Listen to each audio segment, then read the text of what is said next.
আসসালামু আলাইকুম, সবাইকে স্বাগতম ফ্যামিলি কিচেন অ্যান্ড ফুড রিভাইভার্সে। আজকে বাসায় আমরা তৈরি করব বিস্কুট। বাসায় কিভাবে বিস্কুট তৈরি করা যায় সেটাই আজকে ভিডিওতে দেখিয়ে দেব। এর জন্য কি কি উপকরণ লাগে এখানে আমরা সবগুলোই নিয়েছি। ময়দা, তেল, বেকিং পাউডার, সাদা তিল, ব্লেন্ডার করা চিনি। প্রথমে এক বাটি ময়দা নিয়ে নেব, এরপর চিনি গুঁড়া দিয়ে দেবো 1 কাপ, হাফ চামচ বেকিং পাউডার, আর অল্প অল্প করে তেল নিয়ে এটা একটু ডো তৈরি করে নেব। এই বিস্কুটটা পুরোটাই তেল দিয়ে হবে।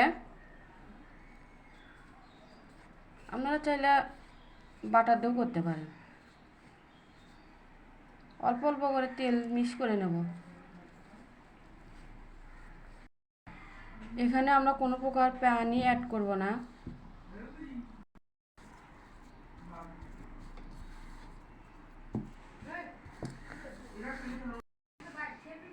আমাদের ডো তৈরি হয়ে গেছে, এটা আমরা এখন পিড়েতে বেলে নেব।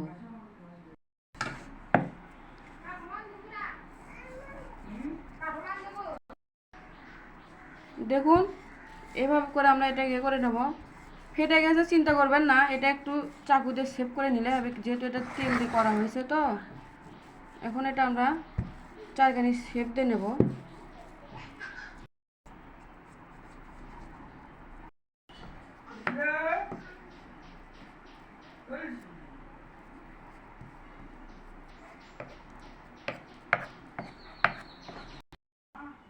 আমাদের এটা চারখানি শেপ করে নেওয়া হয়েছে। এখন আমরা চাকুতে কেটে কেটে নেব।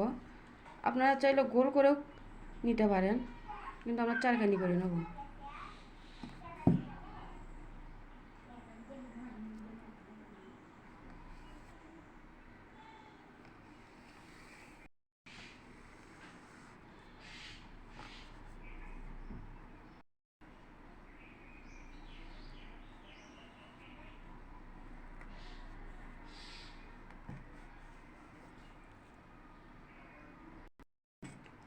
আমাদের এটা বিস্কুট সাইজ করে কেটে নেওয়া হয়ে গেছে।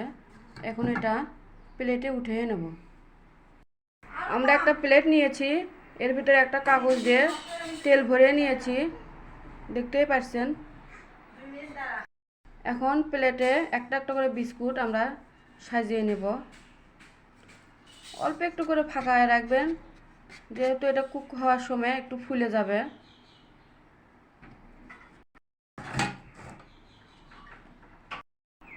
এখন বিস্কুটের ওপর ডিম আর দুধ আগে থেকে আমরা গুলে নিয়েছিলাম, সেগুলো দিয়ে দেব।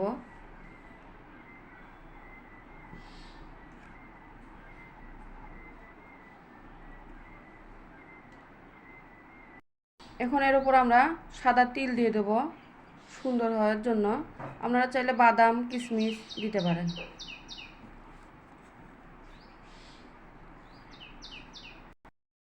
চুলায় হাঁড়ি তুলে দিয়েছি, এর ভিতর দেখুন দুটো কাগজ দিয়েছি, তার উপরে স্ট্যান্ড দিয়েছি। এখন এর ভিতর বিস্কুটের প্লেটটা দিয়ে দেব।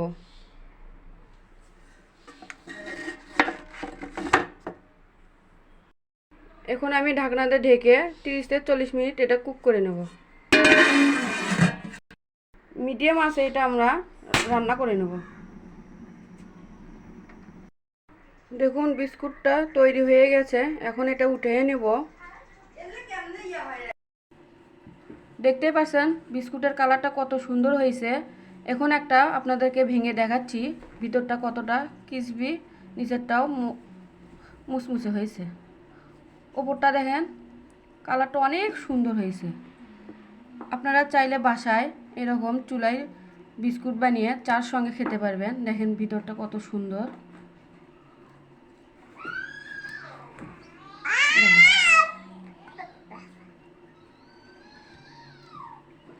তৈরি হয়ে গেল আমাদের